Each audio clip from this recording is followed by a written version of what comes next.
Good afternoon mga momshies. This is me once again, Shinri M. Magluluto ho tayo ngayon ng Japanese food. They called it Niku Jaga.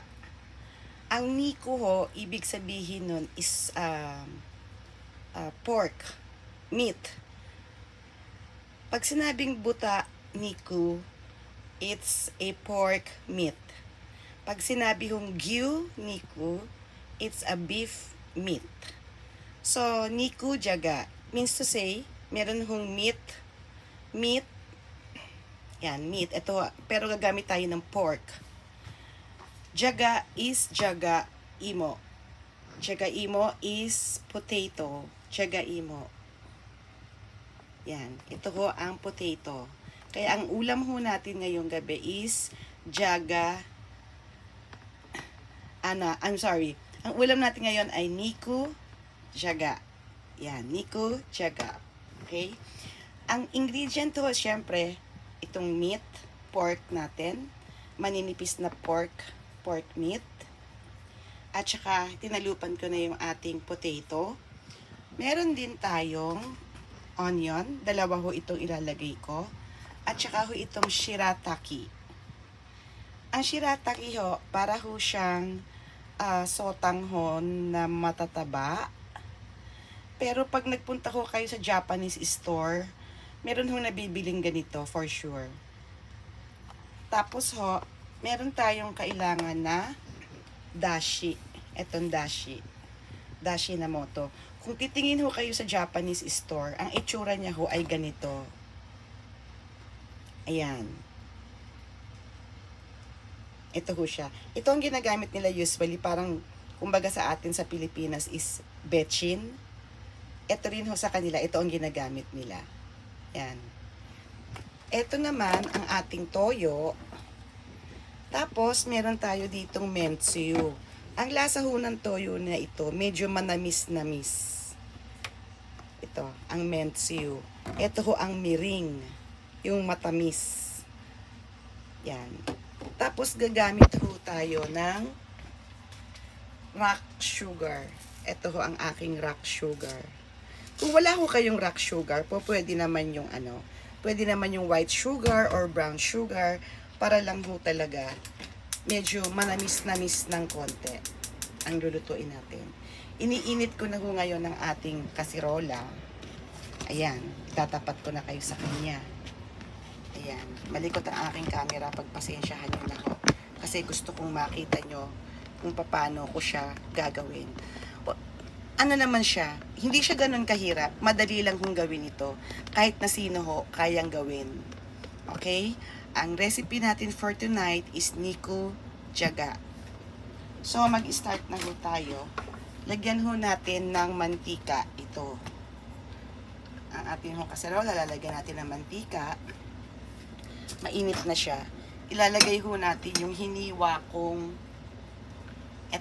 ilalagay ko lang siguro yung isang buo na hiniwa ko.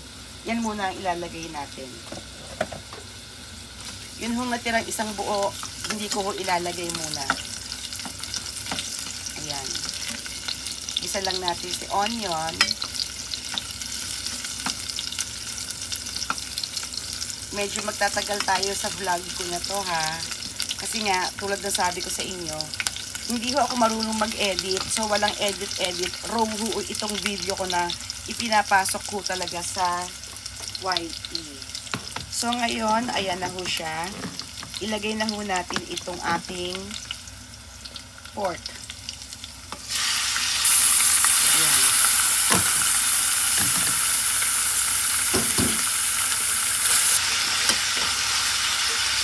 Halu-haluin lang natin siya para hindi dumikit. Ayan.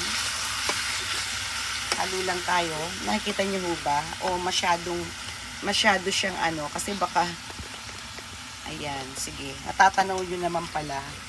Hindi nagsasalita. Kayo talaga. Ayan. Halo-halo lang natin siyang ganyan. Nilakasan ko ng konti ang apoy.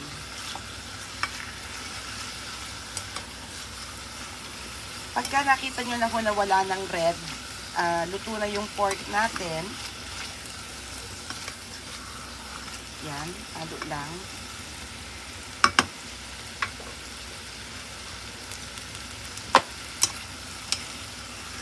Mas sanay ako sa chopstick. Ano ba yan? Ayan. Ganyan lang siya. Yung mga ano, halu-haluin nyo lang para siya maluto kaagad.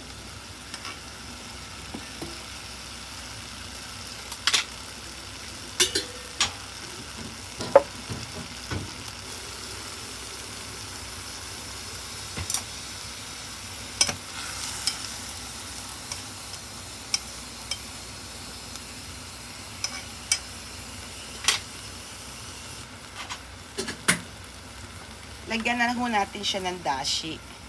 Itong dashi. Lagay natin yung dashi. Lagyan natin siya ng dashi.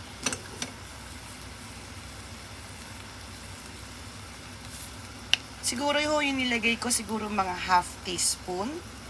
Half teaspoon. Hindi. 1 teaspoon pala. Sorry. 1 teaspoon. Haluin ho natin siya. Combine natin siyang ganyan.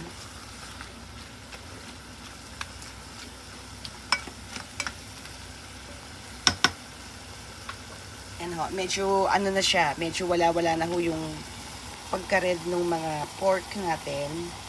Pwede na ho natin siyang ngayon lagyan ng tubig.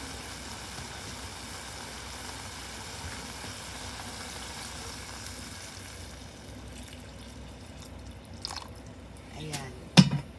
Lagyan natin siya ng tubig. Hayaan lang natin siya munang kumulo. Pagka kumulo na ho siya, tatanggalin natin yung mga bubbles.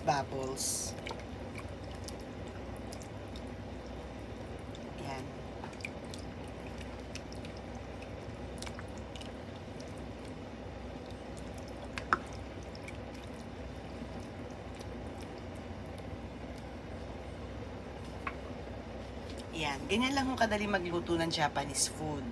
Kasi ho, usually sa kanila, ang mga pagkain nila para merong tamis, manamis-namis na maalat-alat. Ganun ho ang timpla sa kanila. Medyo manamis-namis. Diba? Mag-iintay tayong kumulo. Ganyan hong kahaba ang video ko, kaya pagyagaan nyo na ho ako. Kasi nga ho, hindi ako marunong mag-edit. So, raw ho talaga yan.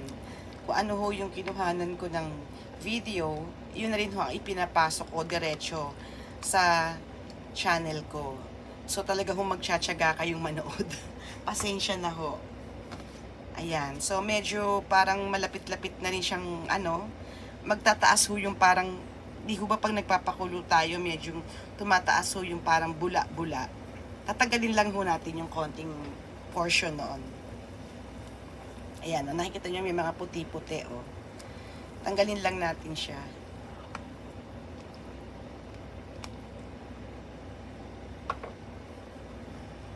Ulam na ho yan. Or kung ano naman ho, kasi kami, katulad ako sa sarili ko, usually patatas lang kinakain ko sa kanya, dinner ko na yun. Dinner ko na siya, hindi na ako nagra-rice. Kaya dinadamihan ko ang lagay ng patatas. Ayan, nakikita nyo ho, may puti-puti.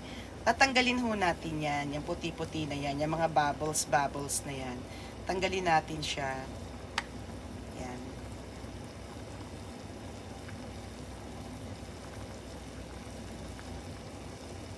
Yan, yung mga ganyan, tinatanggal ko ho yan. Yan.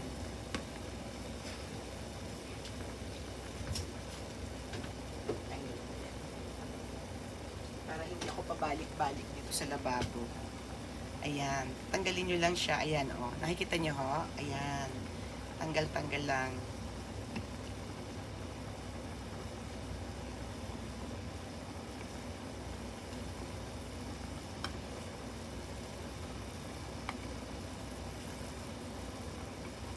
Ayan. So, kung makikita nyo, ayan, oh. Tignan nyo, oh. Ang daming puti-puti. Ngayon, medyo wala-wala na. Pag hininaan natin yan, yan, hinaan natin. Ayan, makita nyo mayroon sa gitna. Tanggalin natin siya uli. Yung mga gilid-gilid na yan, tanggalin natin. Pagka ho okay na ganyan siya, magluluto na ho kaagad yung pork na yan dahil kulong-kulo na siya.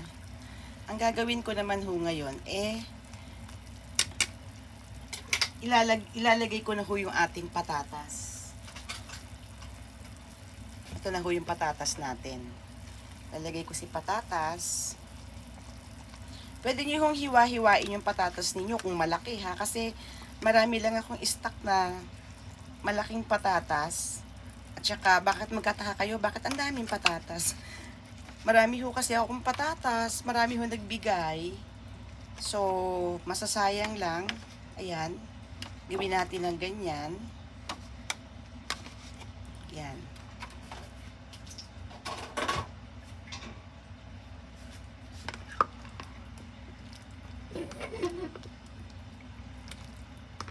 Ayan. Pailaliman natin si patatas. Ayan siya ngayon. Tapos, nandiyan na siya sa ilalim, si patatas, na pailaliman na natin siya. Lagyan ho na natin siya ng rock sugar. Or kung wala kayong rock sugar, pwede rin ho yung sugar na ginagamit sa bahay. Ito ho kasi hindi siya masyadong matamis. Kaya ito ho ang nilalagay ko. So, ilalagay ko na siya. Bud lang siya. Ganyan.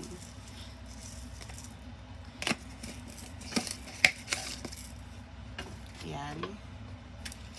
Kalagay na. Sa ilalim.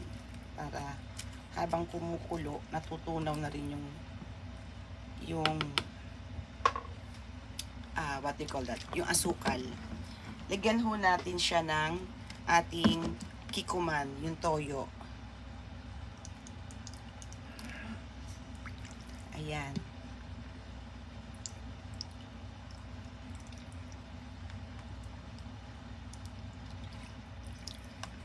Ayan yung ating toyo.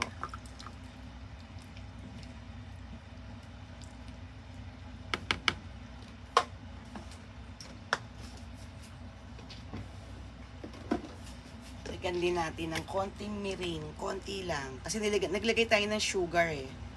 So, ayan. Lagyan natin siya. At saka itong kaninang itinuturo ko na mentsuyu. Ayan. Lagyan natin. Hintayin natin siyang kumulo mga bebe loves.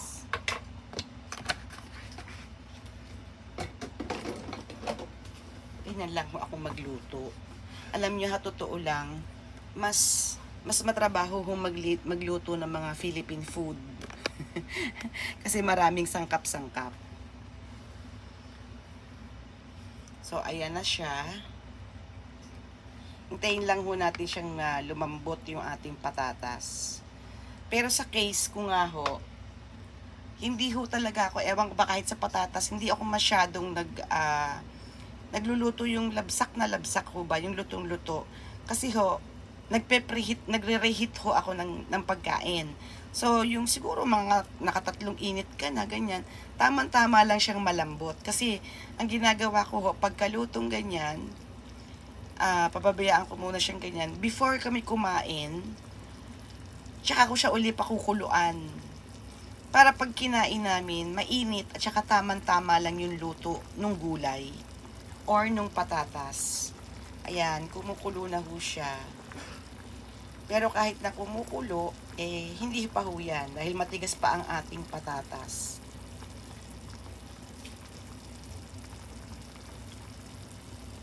Yan siya. Ayan, di ba? May Japanese session din tayo ngayon. Japanese language session. Ang Japanese ho ng patatas is jagaimo. Ang Japanese naman ho ng pork meat is buta niku. Kasi ho, ang buta is pig. Buta niku ho. Niku, hindi ho niko. Niku. Okay? Ayan, tanggalin ho natin yung mga bubbles na yan ha. Tanggalin natin siya. Tanggalin, yan. Basta may bubbles na ganyan, tanggalin niyo siya.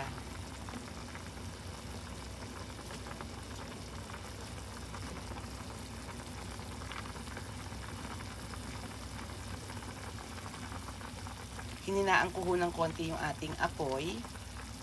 Yan, tanggalin lang natin yung mga yan, yung mga puti-puti na yan.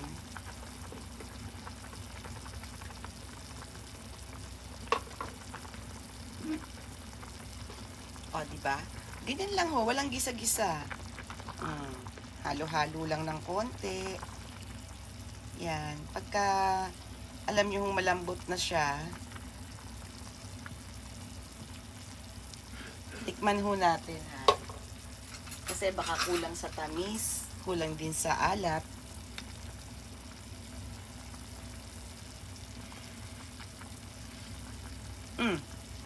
Tama lang. Kasi lalagyan nyo pa siya mamaya ng yung natira nating isang buong sibuyas, ilalagay ho natin siya dyan. So, tama lang yung lasa niya ngayon. Galing-galing ko talaga. Magtansya. Diba? Nagtansya na naman si Shinri.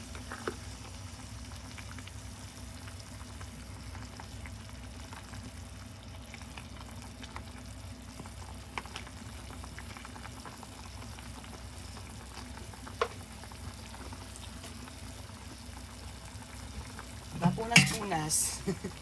Punas-punas ng kalan. Ayan. So, nakikita nyo kung ganyan na siya, no? Makikita nyo naman ho yung itsura ng patatas natin, eh. Iba yung itsura niya nung hilaw na hilaw pa siya. At sa medyo eto, naluluto-luto na siya ng konti. Ayan.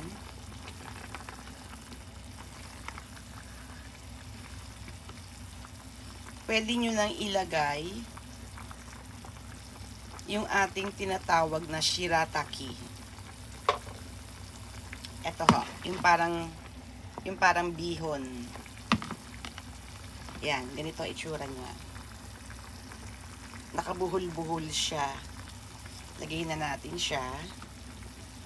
Ang alam ko sa Korea or sa Taiwan, sa Hong Kong, meron ng mga tindang ganyan. Tsaka, kahit to sa ibang Japanese grocery, meron ho nito.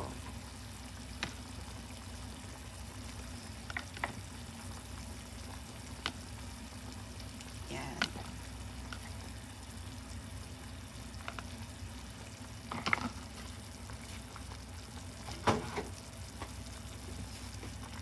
Lagyan natin.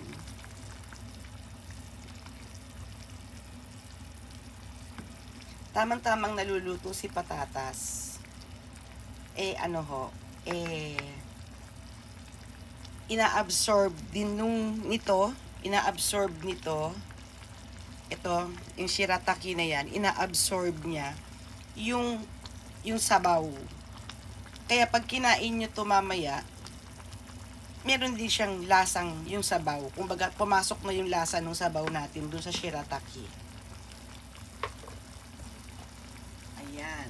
O, diba? Dami nyo natutunan.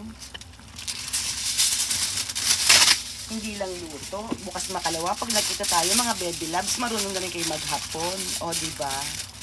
Eto, nagpo-fold ako ng ganito. Ng ganyan. Ng foil. Alam nyo kung bakit? Para ho, yung init niya, hindi lumabas. Although meron tayong takip, mas mahusay yung ito ang ginagamit ko. Ako. Yan. Takpan natin.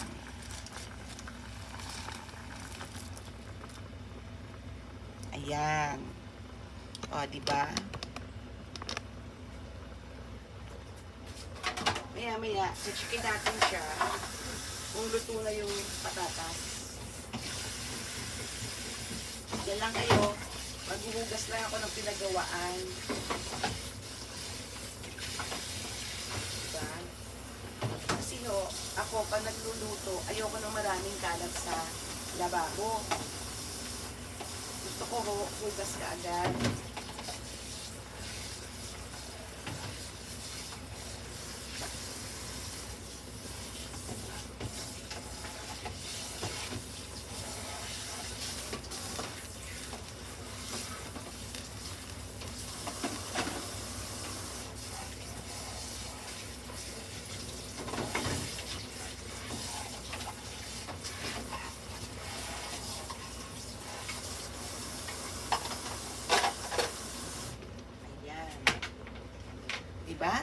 gusto kong maghugas ng aking hugasin, oh, eto na ngayon, ang siste.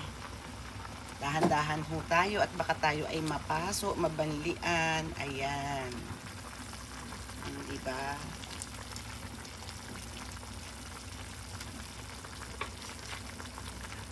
So, ayan na ho ang itsura niya.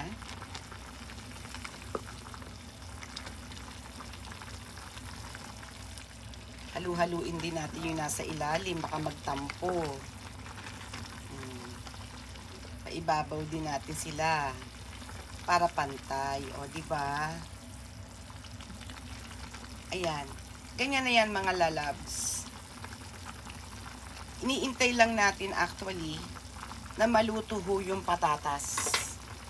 Yun ang eksena dyan. Pagka ho naluto na ang patatas, kanina ho tinikman ko, okay na yung lasa niya. Pag ho naluto na yung patatas, ready to eat na po siya. Ngayon, hinaan ko ang apoy. And lalagay ko na ho yung ating last batch ng sibuyas. Bakit last ko siya nilagay? Yung isang piraso. Kasi ho, para pag kinagat mo rin siya, yung sibuyas, hindi siya lutong-luto. May malalasa, may makakagat ka pa na sibuyas. Ito ho kasi yung kanina, o tignan nyo, o, luray-luray na. Ito, ayan siya. So, pag sinerve nyo siya, kasama yung patatas, ito, tsaka tong onion. At tsaka ho itong ating, tignan nyo itsura, o, shirataki. Ayan. So, mga lalabs, ako na ho ang mag-iintay na lumambot ang patatas. Kasi, baka humamaga na ang mata ninyo. Excuse me po. So, yan po ang ating recipe for tonight. Ulitin ko po. Ang pangalan niya is Niku Jaga. Okay? Sige po mga mamshi. Thank you for watching me. Finished product na po yan. Iniintay ko lang na lumambot ang patatas. Ready to serve na po. Thank you po. Bye-bye.